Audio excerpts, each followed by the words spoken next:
All right, so we are live.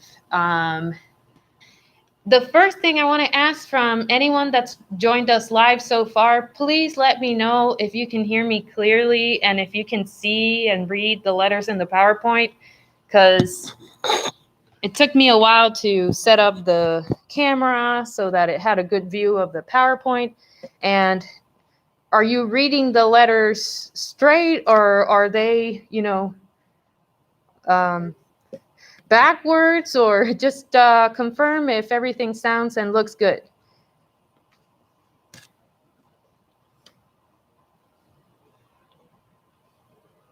Okay, great. PowerPoint is great. Okay.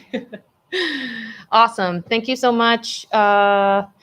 So, yes, I am going to wait maybe another minute or two to see if anyone else joins us live. Okay, and we'll start in a few minutes.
All right. Wow, we suddenly have 4 people live. Okay, then I'm good to go. I'm going to go ahead and get started. So remember that right after this support group, we will be doing the weightlifting class. Megan will be here and we'll do it live. I brought my clothes. I'm going to change as soon as we're done here with support group, and going to grab my weights and get pumping some weights, okay? Megan is awesome. So if you've never tried her workouts, you absolutely have to stay and try that out. It doesn't matter if you don't have weights in your home. You can use just your body's weight, or you can grab a bottle of water, or you can fill a bottle of water with some sand or some gravel that you have at home. I mean, you can get creative with weights, okay? Definitely you need to try it if you haven't. Hi, good morning, Portia. Good morning, Dawn. Good morning, Barbara. Thank you so much. And Kavona, I apologize that if I did not pronounce that correctly. Okay, so if you guys saw my post on Facebook yesterday, today we're going to do a presentation on seasoning and flavoring foods, okay? This is a short presentation, but I think it is super valuable because in order for us to be able to sustain healthy eating long term, it needs to taste good. We all have different tastes, right? So, and I respect that 100%. We all have different tastes. So that's why I say you have to experiment in the kitchen and try and figure out what are those flavor profiles that taste good to you. Or if you think about your experiences at restaurants, think about flavor profiles in restaurants that you've really, really enjoyed, and then go home, do some research, and try to mimic those flavor profiles, of course, applying some healthy cooking techniques, because that tends to be the main difference between eating out at restaurants and eating at home. They will use cooking techniques and they're not thinking about health, they're just thinking about flavor. So that's where a little bit of the challenge comes in, that we're trying to mimic these flavors that we really like from, I don't know, our Asian restaurant or Italian restaurant or Cuban restaurant, but we're trying to make it healthier. So hopefully with the nutrition information that you learn here in our program, plus this small PowerPoint that I'm going to show about seasoning and flavoring foods, hopefully you're going to feel more encouraged and motivated to go ahead and try and mimic those flavors that you really like. I know I do have some people in this group that are very experimental in the kitchen. They've said it here in group that they love cooking. They always loved cooking before surgery, and now it has become this new exciting journey for them to make healthy recipes. So I know there's a few people out there that are definitely very good at experimenting in the kitchen. So I would like all of you, those that don't have experience, those that are highly experienced, to join me. Tell me about any flavors that you have learned to apply in your kitchen that you really like. Again, this time of support group together is for us to learn from each other. So I would love if you guys can share anything at all, that any cooking tips, any seasoning tips that you have that you apply at home, okay? Awesome. So let's go ahead and get started. So when we're thinking about seasoning and flavoring foods, one of the first things that we are used to thinking about is salt. Okay, now, of course, now that we're trying to eat healthier, we start thinking more broader and bigger. And when we think about seasoning foods, we don't necessarily think about salt first. We start thinking now about what are other healthier ways that I can add more flavor into my food without having to add a lot of salt or any salt. This will depend completely on your particular case, your medical conditions. There are patients here in our program that are required to follow a very low sodium diet, whereas 1,500 milligrams of sodium or less in a day, okay? And there are patients that don't have those limitations because they don't have any heart disease or kidney disease or anything else that may require them to keep a low sodium diet. Some can consume what would be the general recommendation is 2,300 milligrams a day. So again, you have to decide how much salt you add to food depending on your particular case. If your doctor has asked you to restrict sodium, then we need to respect that. Now, if your doctor has not asked you to restrict sodium, you still don't want to just go crazy with salt. There's a limit of 2,300 milligrams, and that's not just counting what you add to food. That also includes the salt that's present in foods already. So, the canned products. Actually, surprisingly to me, I didn't know this, but things like rice, cauliflower, you have to be careful and just watch the sodium because they do add salt to some of those rice type of vegetables. So if you're keeping an eye on sodium, you have to watch that as well. Now, when we talk about using salt in the kitchen, there are different types of salt. These are just 3 of them. There's a lot out there. And I just want to clarify some points on these. So the first one in the left that you see is table salt. That one is the finer granules of salt. Table salt usually has been supplemented with iodine. And the reason for that is because other than shellfish, it's very hard to get iodine in the diet, and that's important for the health of our thyroid. So, which is involved in a lot of things related to our metabolism. So, if you do not choose salt that has iodine added to it, then you have to make sure that you're getting iodine from some other source.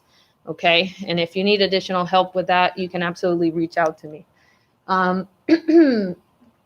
Table salt, one thing that I find a little challenging with table salt is that when you grab salt with your fingers to go season the food, it's very hard to grab it because it's just so fine. So for seasoning foods, I find it a little bit more challenging, but it's perfectly fine to use it as long as you're keeping track of how much you're using, again, based on how much sodium you're supposed to consume in a day. But salt is absolutely a flavor enhancer. The reason why I said if you don't have a health condition that restricts your sodium intake, you don't have to be scared about not adding salt because we do need salt in our diets. What's important is that you don't go over that 2,300 milligram in a day that's recommended. But some people, unfortunately, they have no reason to restrict sodium, but they do. And that has a negative impact in the flavor of the food, because salt really brings up the natural flavors of food. So don't be scared of using it. Just make sure that you're keeping an eye on how much you're using, how much are you supposed to consume. Okay. And then as long as you keep track of that, you should not have any issues at all.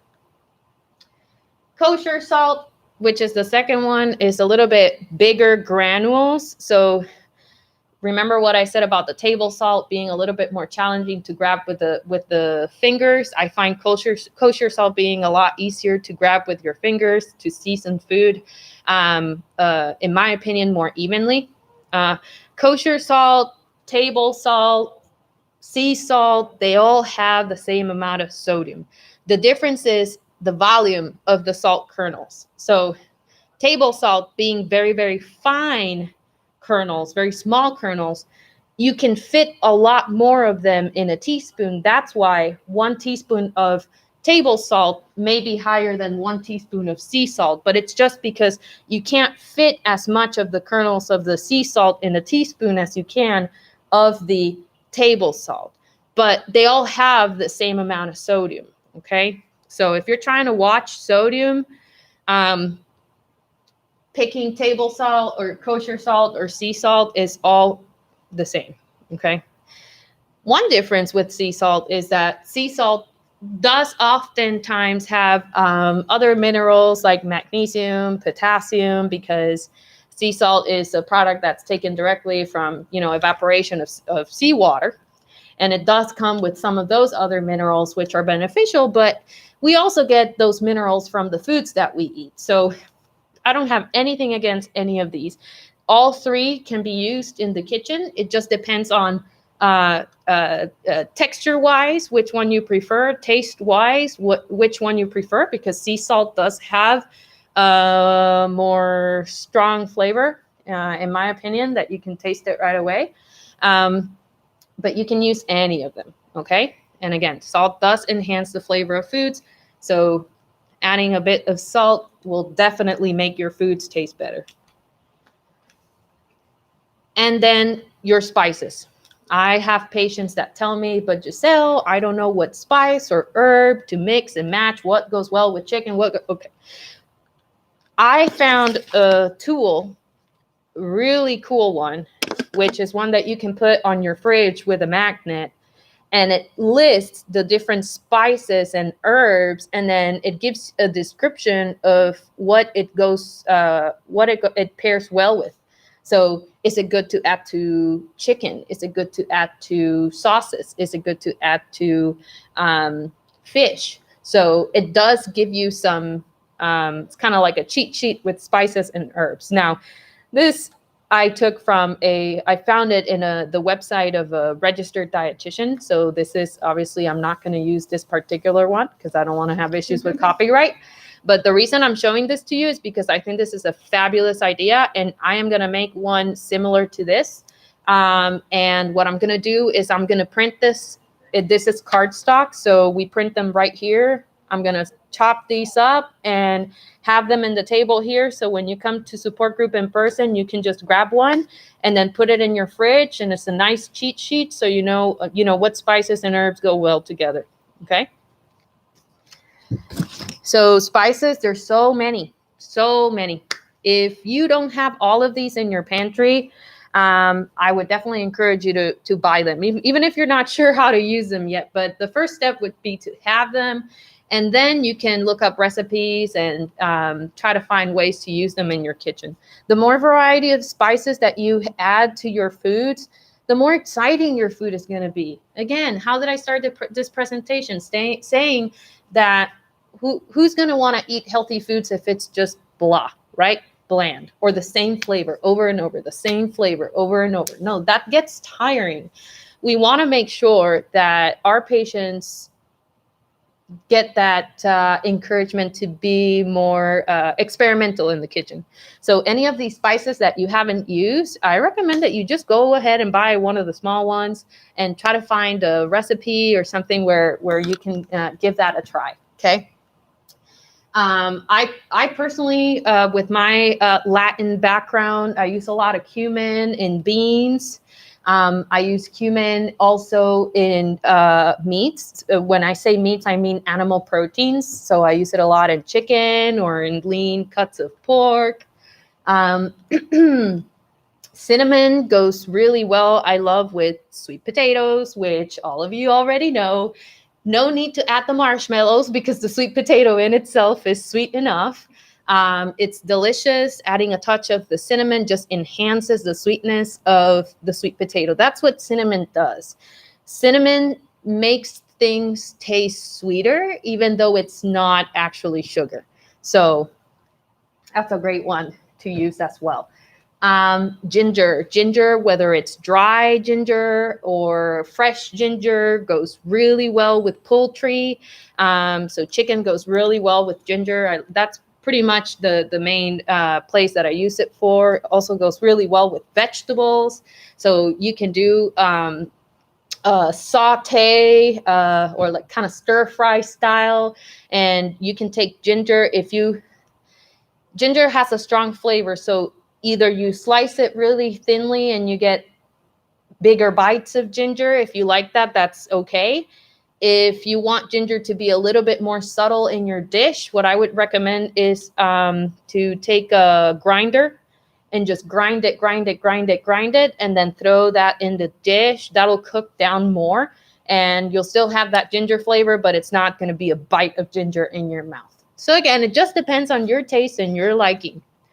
I would love to know if any of you uses any of these spices, and tell me what's your favorite way of using some of these spices. I see someone says, cumin is my favorite. I use it on all my meat and eggs. Ooh, on eggs. That is actually quite creative. I've never done that before, but that sounds really good. I'm definitely going to try it. That makes me think about the fact that one of my favorite ways to eating eggs is I take some pico de gallo. I already store-bought, no sugar added to it. Some pico de gallo, and I'll throw it on top of the eggs. I love just the freshness of the tomatoes and the onions.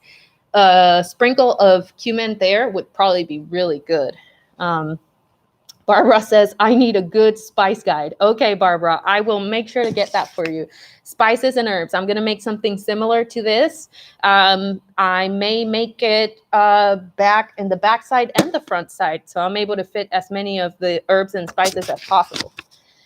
Someone says, love to add ginger. Portia says, love to add ginger in my water. Oh, yeah. So that's a way of flavoring your drinks. Good. Yeah, I was thinking about food only, but yeah, super creative, adding ginger to water.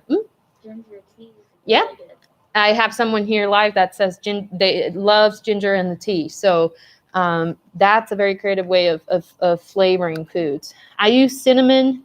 Dawn says, I use cinnamon in yogurt and on apples. Yes, perfect places to add the cinnamon because it does bring up, kind of makes them taste sweeter, and adding that earthy flavor to it is definitely very attractive to the palate. So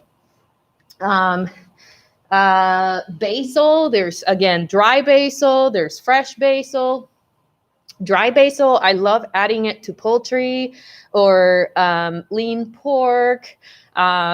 It could even be added to dressings, which can go on vegetables, or even just straight into vegetables or sauces or stews. I mean, basil is one that it's hard to ruin a dish by adding basil. And basil, what does basil go really well with? What is that one vegetable that is just that perfect flavor profile in the mouth? Tomatoes? Yes, tomatoes.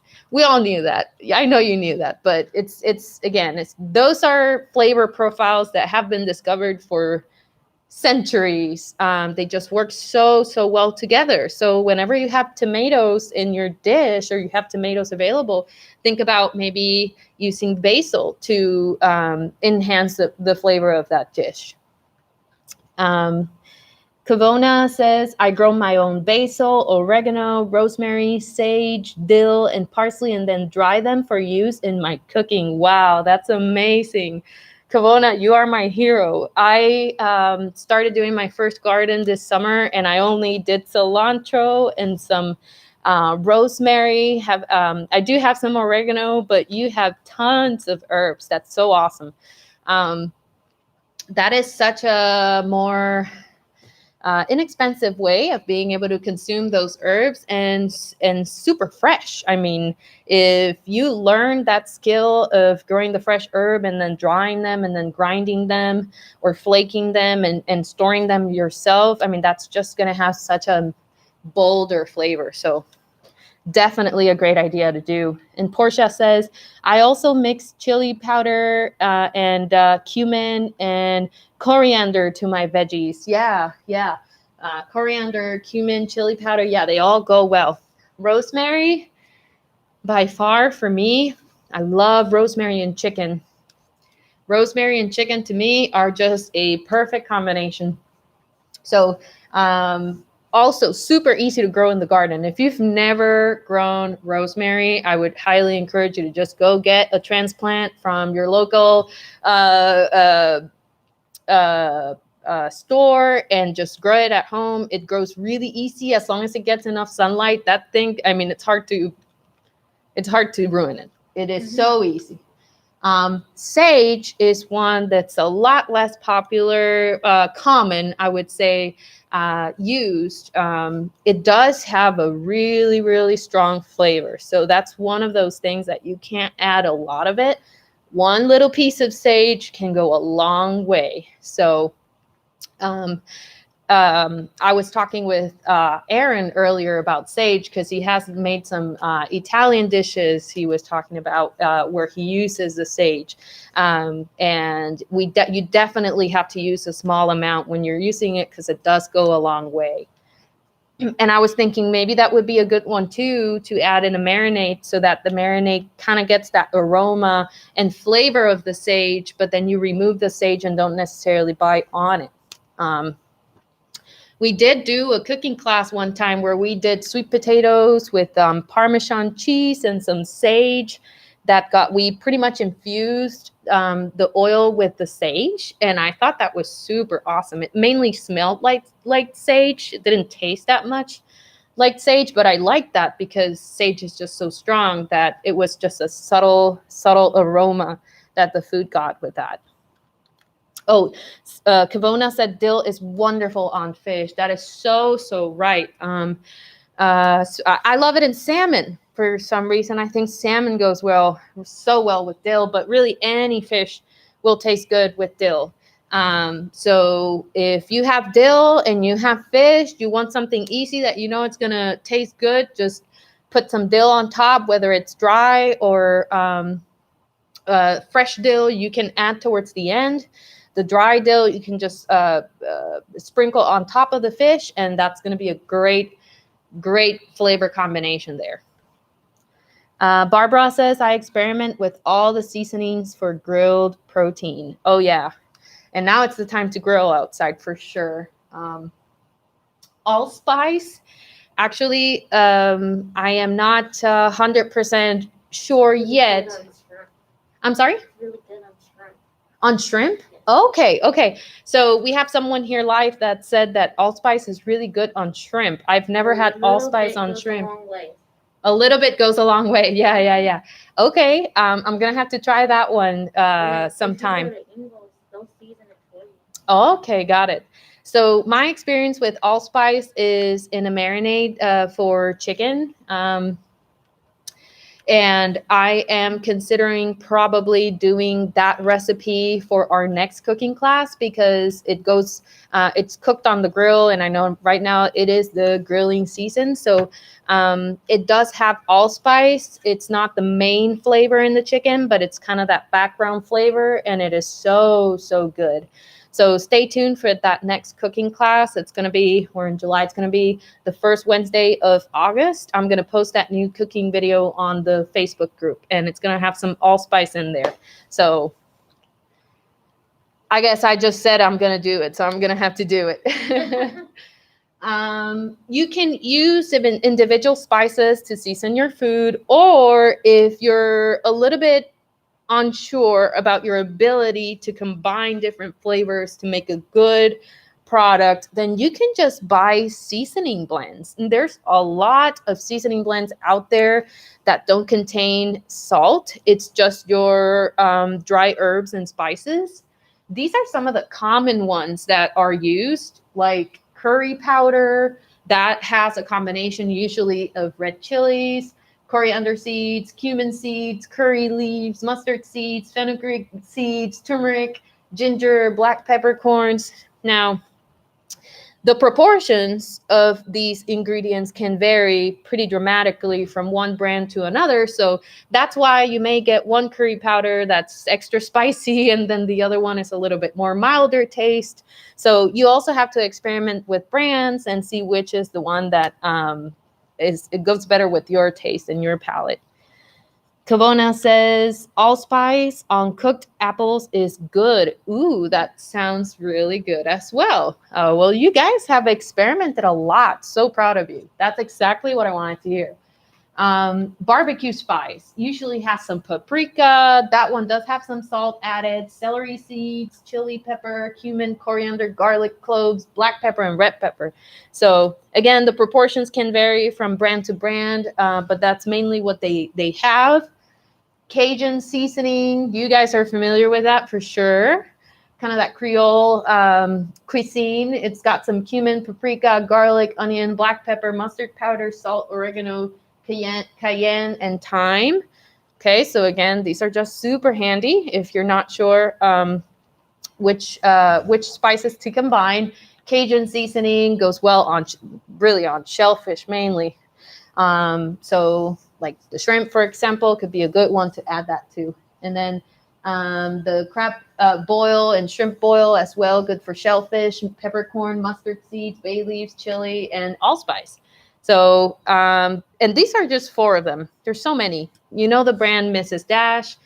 Not that they're, I'm not advertising them. They haven't paid me or anything. It's just they do have a lot of different seasoning blends that don't have salt that add a lot of really good flavor to food. So definitely recommend that.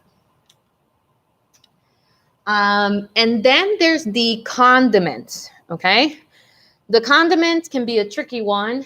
There are some condiments out there that we know do increase caloric content of food, so we have to be careful on which ones we choose and how much we use, okay? So olive oil is actually considered a condiment as well because you can add a little bit of olive oil on top of a food to give it another layer of flavor. So for example, if you ate boiled eggs, you can take half a teaspoon of olive oil and you can drizzle that on top of the eggs. That olive oil flavor is going to bring another level of flavor to those eggs. Maybe some, you can put some dry basil on there for another level of flavor. So again, be creative with some of these foods that I know olive oil is often used for cooking, but it can also be a condiment, something to add another level of flavor to your food. I actually had the opportunity to travel to Brazil once, and I was fortunate to eat a home-cooked meal, and one of the things that was offered was vegetables. It was raw vegetables, but all they did was drizzle some olive oil on top, nothing else to it, and for some reason, those were the most delicious vegetables I've ever had. It may have been the fact that they were picked recently, kind of that farm to table, but that olive oil was probably also really good quality olive oil that just really enhanced the flavor of those vegetables. Mustards, there's so many different kinds of mustards out there. There is one type of mustard we have to be careful with, which is the one that has any words that would indicate, sugar added. You just have to be careful. Can I use it? Can I not?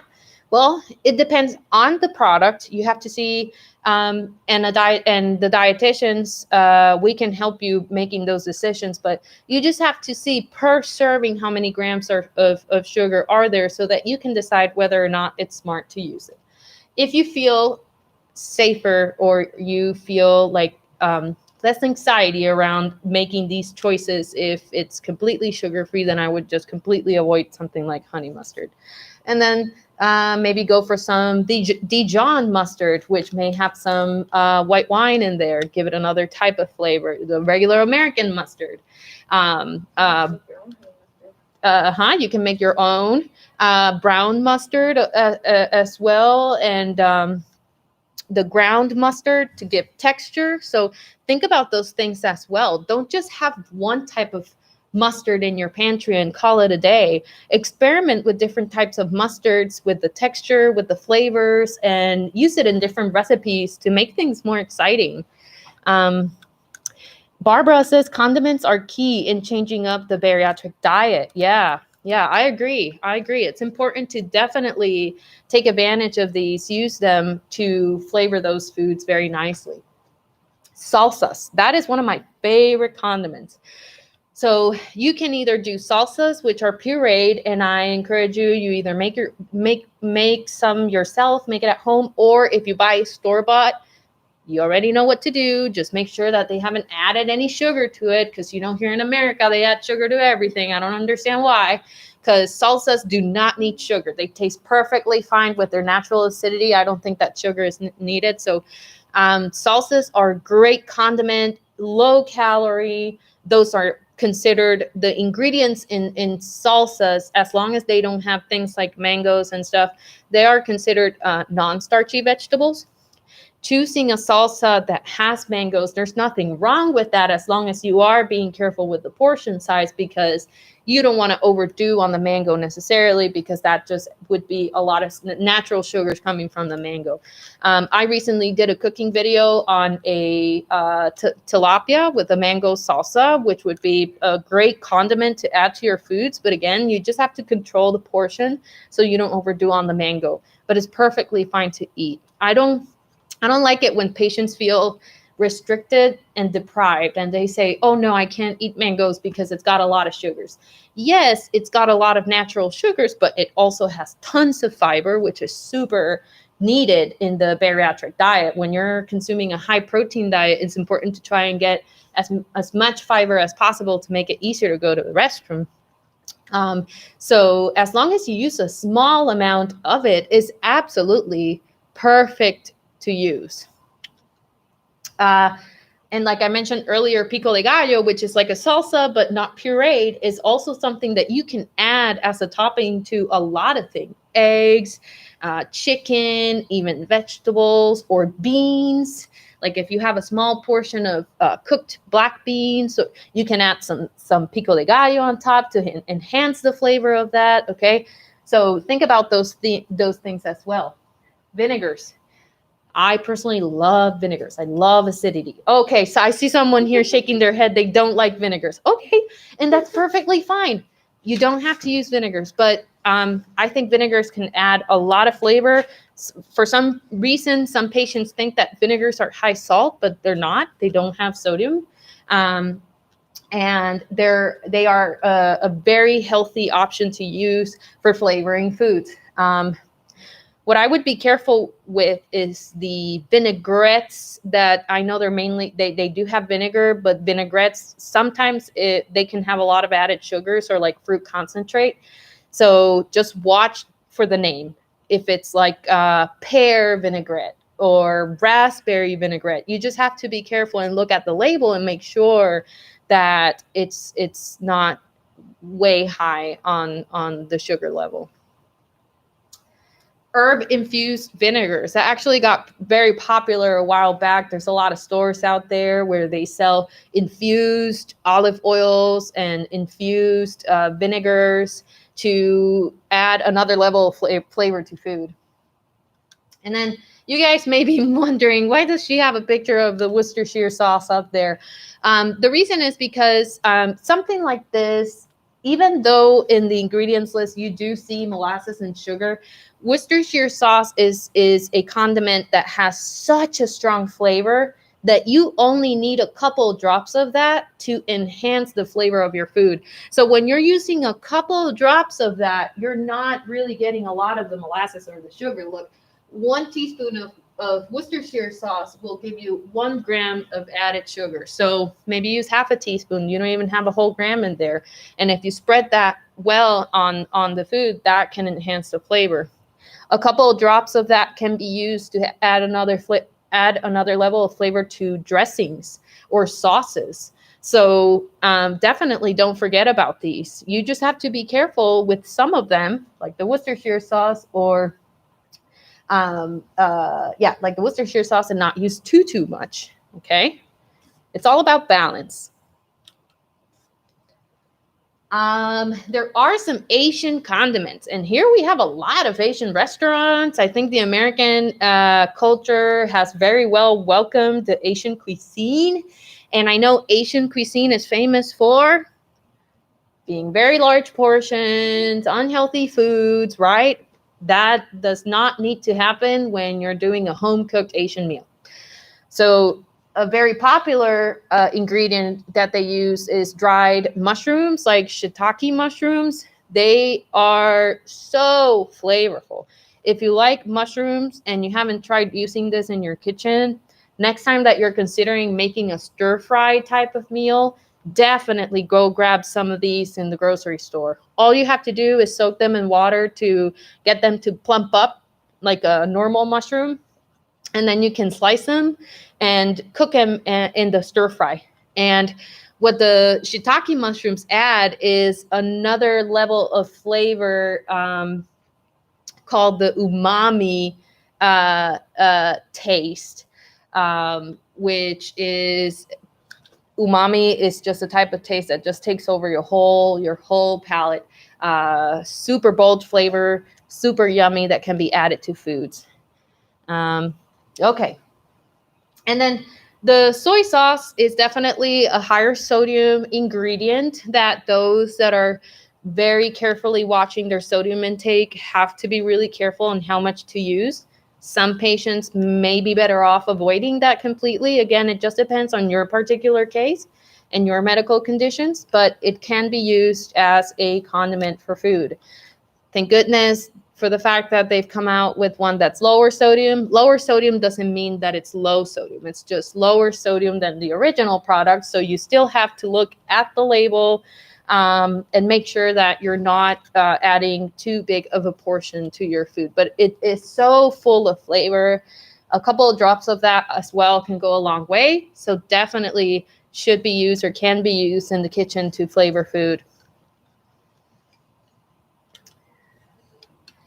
And then we got our fresh herbs. So we talked about some of these herbs already. And I just wanted to know if you guys know your herbs. What is this? They may have not hurt you, so I want to see who knows what that is. And you guys may be thinking, oh, that's so obvious, but there's people that really have no clue about the different herbs. So I want to make sure that if you don't know, that you learn how they look. It's important that you recognize your herbs. So what is that on the far right? And what's on the left? What's on the middle? And what's on the right? Oh, so someone said basil. Okay, I am gonna let that one slide because the image I'm seeing right now in the live video doesn't look that great. That's actually mint. I'm gonna let that slide because you're live. The person that was here live in person did say mint. I'm gonna let that one slide. What about the one in the middle? Can you guys tell what that is?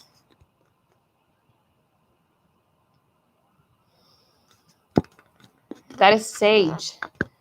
That's what sage looks like. Yeah, she knew. Okay. Yep, that's what sage looks like. They're a pretty big leaf. And then the one on the left, I'm not even going to ask because you're going to be like, I can't see that. Is it cilantro? Is it parsley? I don't know. That's parsley. Yep. So definitely get familiar with your herbs when you go to the grocery store. Do some studying and just double check your knowledge on the herbs. Any herbs that you see that look funny to you or different and you don't know what they are, I would say go ahead and grab them and find a recipe online and experiment with them. You'd be surprised if you've never used it, how much you like it.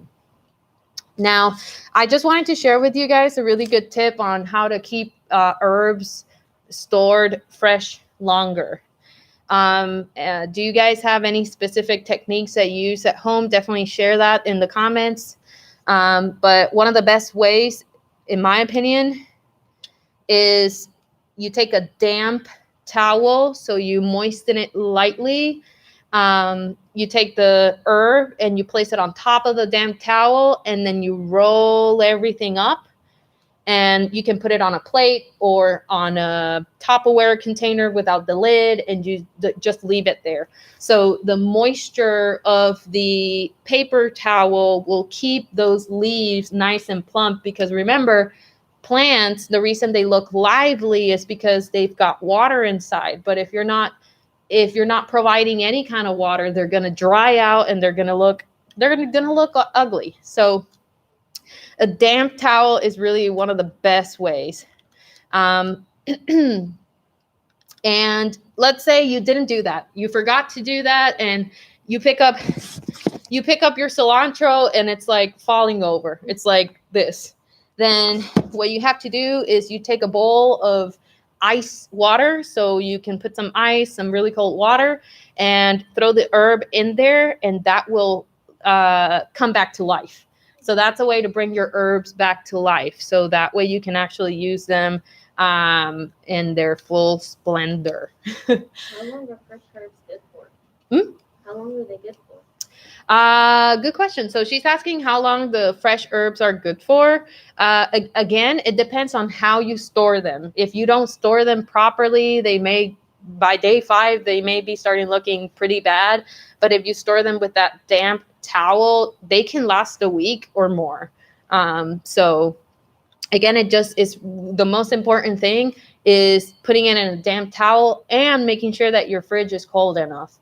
Because if it's not cold enough, then it's not gonna be good. You also don't want it too cold that it gets the herbs all crystallized and icy. That's not good for the herbs either.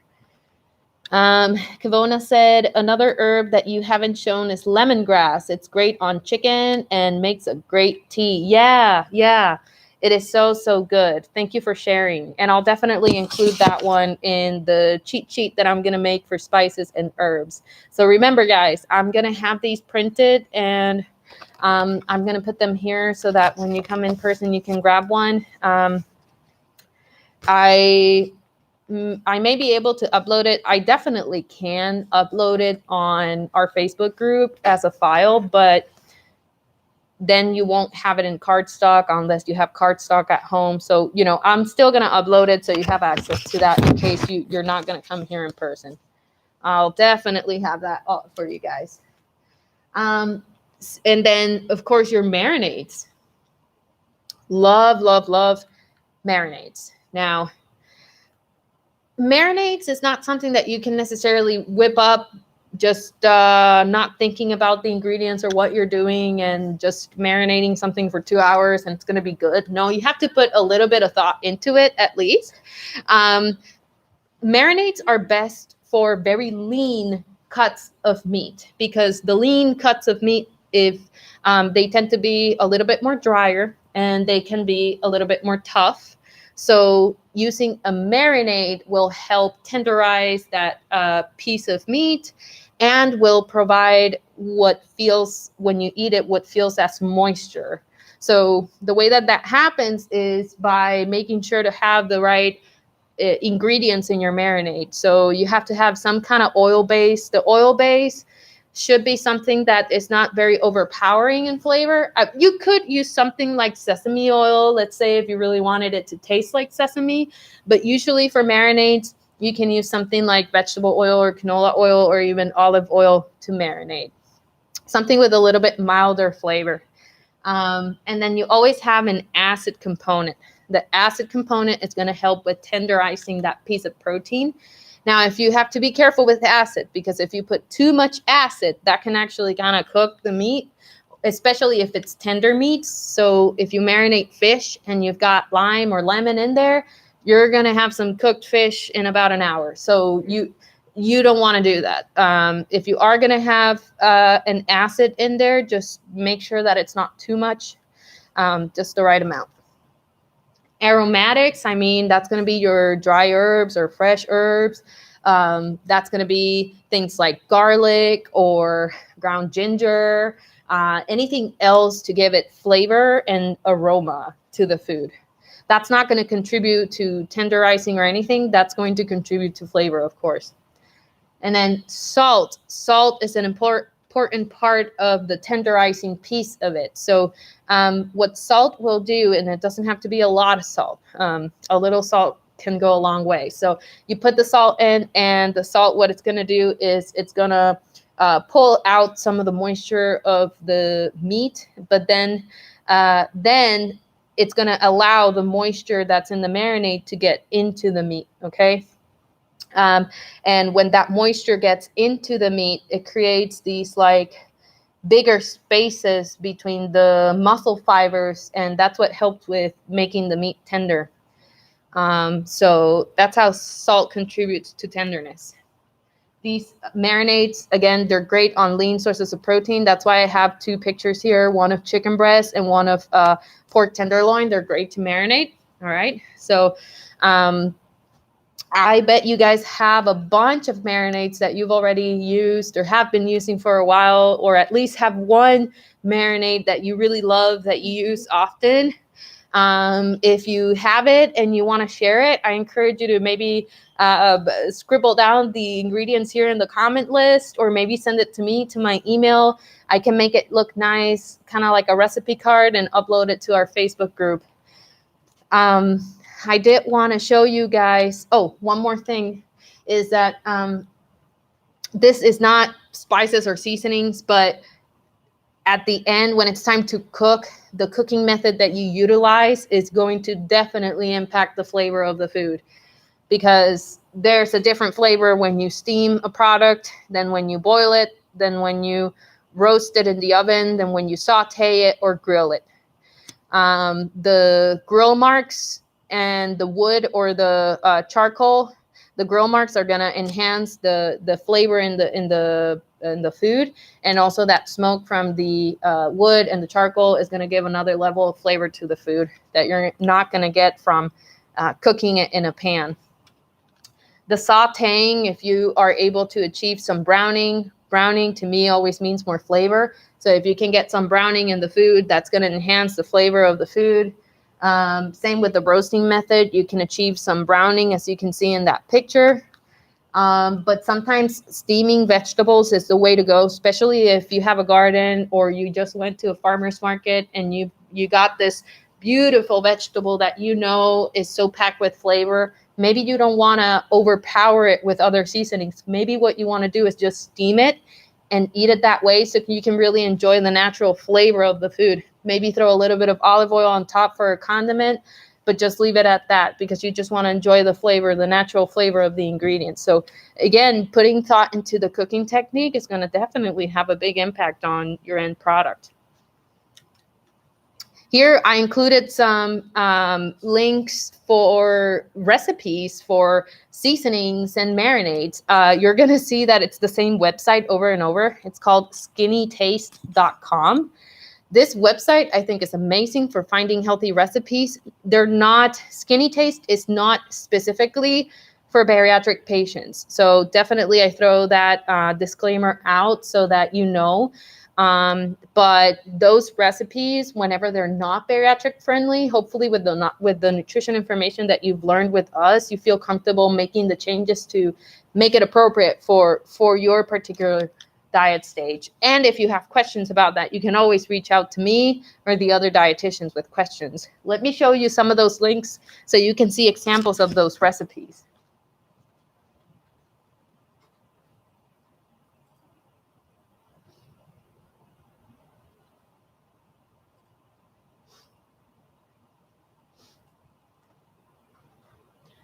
Oh, 1 second I forget that you guys can't see it right now. Let me see. Oh, that's not going to show up there. All right, that was a boo-boo from my part. Oh.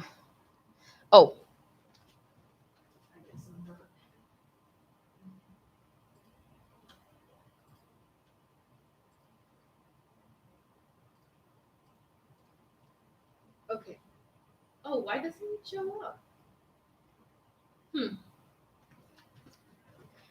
All right, guys. The settings in the computer are off, so it's not letting me show you the recipes. But what I'm gonna do is those seasoning and marinate recipes that I have on that PowerPoint, I am going to save them and I'm gonna upload them into our Facebook group files section. Okay, so you guys can access that and get some examples of good seasonings and marinades. All right, so hopefully you guys got something good from this today, and definitely think through the fact that it's important to experiment with new ingredients, new seasonings, new marinades to make your food taste really, really good. Now stay tuned. In about 8 minutes, we're going to have our weightlifting class, okay? I'm going to go ahead and get changed, put my shoes on, my workout clothes on, and I'm going to grab some weights and get a sweat on. It's great seeing you guys, and stay tuned for weightlifting, and I will see you again in our next support group and cooking class. All right, you guys take care. Bye-bye.